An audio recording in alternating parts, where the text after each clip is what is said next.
गुरुदेव, प्रभु भक्ति में जब मन लगता है तो आनंद आता है, सुख का अनुभव भी होता है, लेकिन जब दुख आता है तो ये लगता है कि प्रभु ने हमें ये दुख क्यों दिया। मन पीछे हटने लगता है भक्ति से, अपने विचारों पर सही नियंत्रण। पूछो किसका प्रश्न है।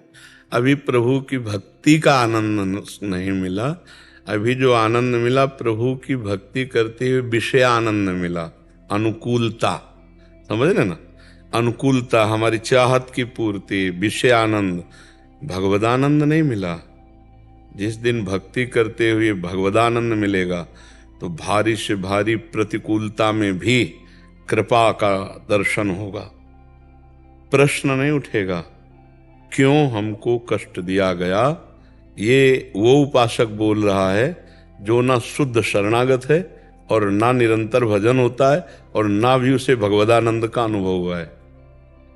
चाहे वो स्त्री हो चाहे वो पुरुष हो, अभी वो विषयानंद का स्वाद ले रहा है, छोटी मोटी भक्ति कर रहा है, अनुकूलता को भगवान की कृपा मानता है, प्रतिकूलता में भगवान से अश्रद्धा या प्रश्नवाचक चिन्ह खड़ा कर देता है।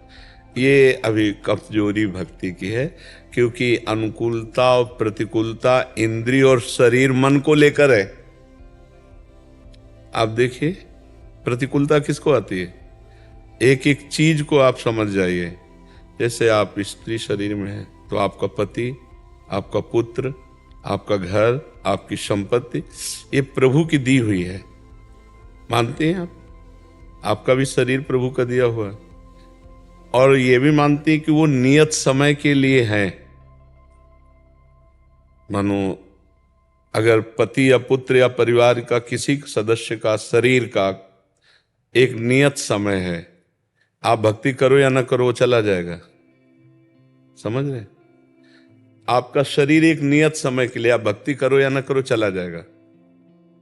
अगर आप भगवान के भक्त हैं तो इस विधान को जानते हैं कि इसका नाम मृत्यु लोक है, यहाँ सब मरेंगे और अपने समय के अनुसार मरेंगे, तो आपको दुख नहीं होना, क्योंकि भगवान की वस्तु है वो, भगवान का जन है वो भगवत स्वरूप है। जितने मिनट, जितने घंटे, जितने दिन के लिए आया उतने दिन टिकेगा, फिर चला जाएगा। अगर आप समझें कि पुत्र के वियोग में या परिवार के वियोग में भक्त को दुख होता है, ऐसा नहीं। देखिए नरसिंह मेहता जी का पुत्र पधारता है, आप पढ़ के देख लीजिए, करताल लेकर नाचते हैं। श्रीवास जी के आंगन में चैतन्य महाप्रभु नृत्य करते हुए कीर्तन कर रहे हैं, उनका पुत्र पधारता है, वो और उछल उछल कर नाचते हैं कि जीव की सदगति हो गई। जहाँ भगवान नाम कीर्तन जाना तो था ही, लेकिन ऐसे समय में गया कि महाप्रभु चैतन्य देव नाम कीर्तन कर रहे हैं और जीव जा रहा है भगवान के धाम, तो वो आनंदित हो रहे हैं, रो नहीं रहे हैं। लेकिन हमारी दशा बदल जाएगी, भगवान से श्रद्धा ही हट जाएगी, नहीं हट जाएगी। मतलब हम लोग फल भक्ति का मायाकृत अनुकूलता चाहते हैं, तो अगर शुद्ध भक्ति के मार्ग में चलना तो पहले समझना होगा कि हमारा शरीर और हमारे संबंधियों का शरीर एक दिन छूटेगा, और वो नियत समय के लिए, वो समय का अपने को तो पता नहीं है कि 10 वर्ष रहेगा कि 10 सेकंड नहीं रहेगा, कोई भरोसा नहीं है।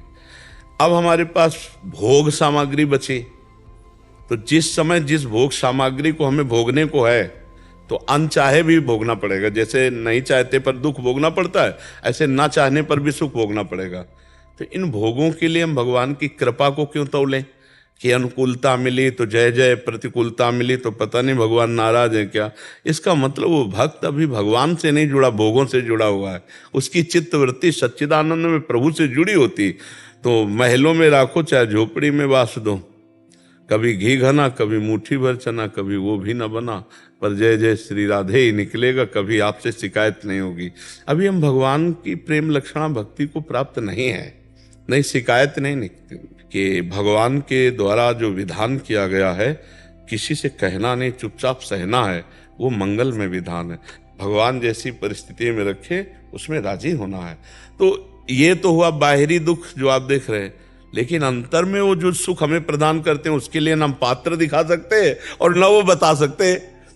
विपरीतता तो दिखा दी आपको कि ऐसी परिस्थिति कि हमें ये इतना, लेकिन वो जो हमको रस पिलाते हैं उसके लिए तो ना हम पात्र दिखा सकते हो ना वो बात बता सकते हैं। तो इसलिए हम कहते हैं कि भक्ति का जब सही सुख मिल जाएगा तो हर दुख एक नया आनंद प्रदान करता है। मेरे प्रीतम के द्वारा पास किया दुख मेरे लिए सब कुछ है।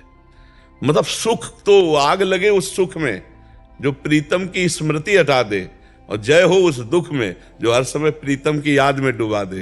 ये कुछ अलग मार्ग है। तो हम भगवान से शिकायत न करें, हमारे ही प्रारब्ध का। देखो, भक्ति तो आज आप कर रहे हैं, लेकिन शरीर रचना बहुत पहले हो चुकी है, और शरीर रचना के समय दो कर्मों से होता है, पाप और पुण्य। तो बिना चाहे जब पुण्य का नंबर आएगा ना, तो अनुकूलता, सुख, प्रणाम, नमस्कार, वाह वाह ही सब मिलने लगेगी। और जब पाप का नंबर आएगा तो गाली मिलेगी, अपमान मिलेगा, दुख मिलेगा, विपत्ति मिलेगी, संकट मिलेगी। तो हमें दोनों सहना है। भक्ति तो हम आज नई खेती है, वो पुरानी खेती है। वो जब आएगी तो हमें घबराना नहीं है, हमारे प्रभु हैं ना, उन्हीं में चित्त लगाना है। हमें दुखी नहीं होना। दुखी सुखी होना ये भक्त का लक्षण नहीं है, संसारी पुरुष का लक्षण है। भक्त हर समय आनंदित रहता है, प्रसन्न रहता है। मेरे स्वामी पहला चतुरासी जी के पद की पहली लाइन है, वो जीवन में उतार ले, महान भक्त बन जाएगा। जोई जोई प्यारो करे, सोई मोही भावे। बस ये लाइन, ये भक्त की है।